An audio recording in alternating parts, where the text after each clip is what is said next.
వివేక హత్య కేసులో నాంపల్లి సిబిఐ కోర్టులో విచారణ జరుగుతుంది.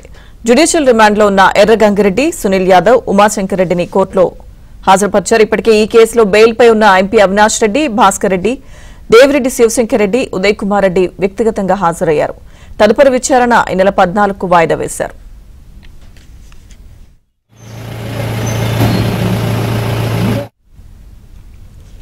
హైకోర్టు ఇచ్చిన ముందస్తు బెయిల్ కండిషన్లను సడలించాలని హైకోర్టును ఎంపీ అవినాష్ రెడ్డి తండ్రి భాస్కర్ రెడ్డి ఆశ్రయించారు. ముందస్తు బెయిల్ మంజూరు సమయంలో దేశం విడిచి వెళ్లకూడదని హైకోర్టు షరతు విధించింది. అనుమతి లేకుండా ఏపీలో అడుగు పెట్టవద్దని భాస్కర్ రెడ్డికి బెయిల్ మంజూరు సమయంలో షరతు పెట్టారు. బెయిల్ మంజూరు షరతులను ఎత్తివేయాలని ఎంపీ అవినాష్, భాస్కర్ రెడ్డి కోరారు. దీనిపై సిబిఐ కౌంటర్ దాఖలు చేయనుంది. మధ్యాహ్నం దీనిపై హైకోర్టు వాదనలు విననుంది.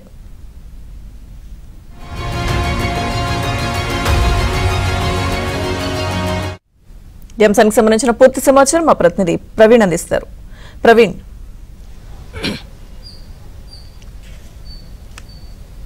వివేక హత్య కేసులో ఇప్పటికే జ్యుడిషియల్ రిమాండ్లో ఉన్నటువంటి నిందితులు ఎర్రగంగిరెడ్డి కావచ్చు, సునీల్ యాదవ్, ఉమాశంకర్ రెడ్డి వీరినైతే మాత్రం న్యాయస్థానం ముందు హాజరుపరచడం జరిగింది. మరోవైపు ఇప్పటికే ముందస్తు బెయిల్ కావచ్చు, బెయిల్ పైన ఉన్నటువంటి ఎంపీ అవినాష్ రెడ్డి, భాస్కర్ రెడ్డి, మరోవైపు దేవిరెడ్డి శివశంకర్ రెడ్డితో పాటు ఉదయ్ కుమార్ రెడ్డి వీరు వ్యక్తిగతంగా విచారణకు హాజరవడం జరిగింది. తదుపరి విచారణ ఈ నెల 14వ తారీఖు వాయిదా వేయడం జరిగింది. 14వ తారీఖున మరోసారి వ్యక్తిగతంగా విచారణకు హాజరు కావాలంటూ కూడా సిబిఐ కోర్టు ఆదేశించింది.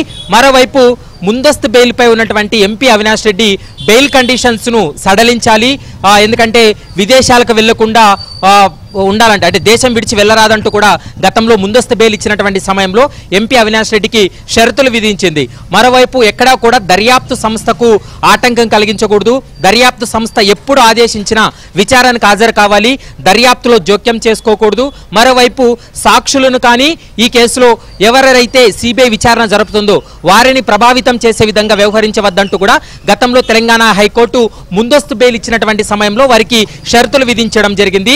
ఆ షరతులను సడలించాలంటూ కూడా ఎంపీ అవినాష్ రెడ్డి వ్యక్తిగతంగా తెలంగాణ హైకోర్టును ఆశ్రయించాడు. మరోవైపు భాస్కర్ రెడ్డి కూడా ఇప్పటికే అవినాష్ రెడ్డి తండ్రి భాస్కర్ రెడ్డికి కూడా బెయిల్ మంజూరు చేసింది. బెయిల్ మంజూరులో అతను కూడా కొన్ని షరతులు పెట్టడం జరిగింది.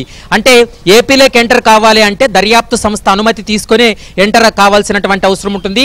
అయితే బెయిల్ కండిషన్లు ఉల్లంఘించి ఒకవేళ ఏదైనా వీళ్ళు పాల్పడినట్లయితే బెయిల్ను రద్దు చేయాలని పిటిషన్ వేసే అధికారం సిబిఐకి ఉంటుందంటూ కూడా గతంలో తెలంగాణ హైకోర్టు స్పష్టంగా సిబిఐకి కూడా చెప్పినటువంటి సందర్భం. ఇప్పుడు ఎంపీ అవినాష్ రెడ్డి కావచ్చు, భాస్కర్ రెడ్డి వీరిద్దరికీ కూడా బెయిల్ కండిషన్లు సడలించాలంటూ కూడా తెలంగాణ హైకోర్టును ఆశ్రయించారు. సిబిఐ కూడా తన కౌంటర్ దాఖలు చేయబోతుంది. 2 గంటల 15 నిమిషాలకు ఆ అంశానికి సంబంధించి కూడా పూర్తి స్థాయిలో విచారణ జరిగేటువంటి అవకాశం ఉంటుంది. మరి వీళ్ళు ప్రేయర్ చేసిన విధంగా బెయిల్ కండిషన్లు సడలిస్తుందా, ఏం చేయబోతుందా అనేది మాత్రం 2 గంటల 15 నిమిషాలకు ఒక క్లారిటీ వచ్చేటువంటి అవకాశం అయితే కనపడుతుంది. Lakshmi Durga. Right Praveen, thank you.